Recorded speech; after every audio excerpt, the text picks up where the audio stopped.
Sveiki, šiandien pasiėmiau specialiai Trash Panda Taro, kad pasižiūrėt, ką žmonės, kokie žmonės apie jų šneka trash. Gal iš vis nieks nieko blogo nešneka, bet jeigu šneka, tai ką šneka ir kas tai yra per žmonės.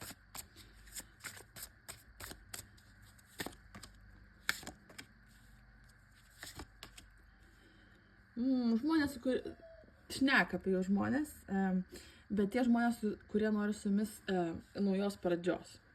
Tie žmonės, su kuriais jūs nebesate kartu, gali būti jūsų buvęs santykiuose kažkoks žmogus, gali būti buvęs draugė, draugas ir panašiai. Žodžiu, jūs nesate kartu dabar, nėra artimas aplinkos žmogus.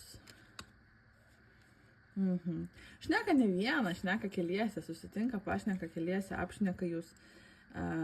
Gali būti, kad net apšneka jūsų vaikus, jeigu turite, arba vaiką.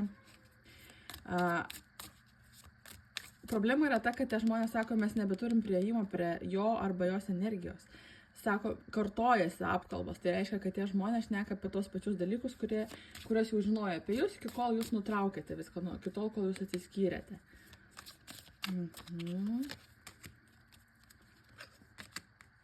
Oi, jūs daug esate stipresni.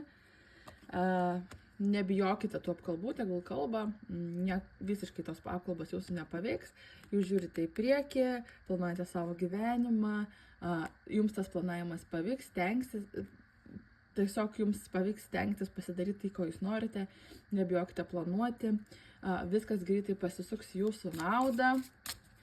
Gerai, dar pasižiūrėkim.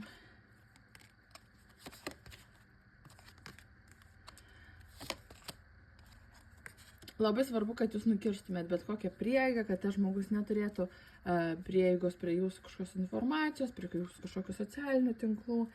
Nebijokite užblokuoti tam tikrų žmonių, jeigu jūs jaučiate, kad tie žmonės apie jūs šneka, bet šneka tokius dalykus, kurie jau yra praeitie. Tai reiškia, šneka apie jūsų senąją versiją, šneka apie tai, kas jūs buvote, ne apie tai, kas jūs esate.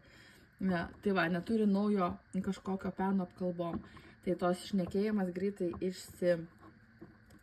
dar va, operatorės kortą, tie žmonės tiesiog jums pavydi. Tie žmonės galvoja, kad jūs esate, čia moteris krenta, bet iš esmės galvoja, kad jūs turite viską, ko jums reikia, esate graži, šarminga, daug pasiekusi, arba kiekvieną kartą galite nukritus pasiekti dar daugiau. Ir tiems žmonėms tai nelabai patinka, jiems atsiranda kažkokia pavydo gaidelė šitoj vietoj.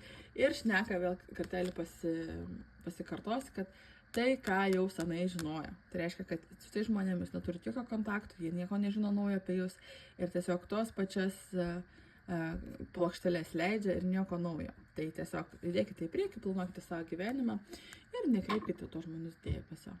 Sėkmės!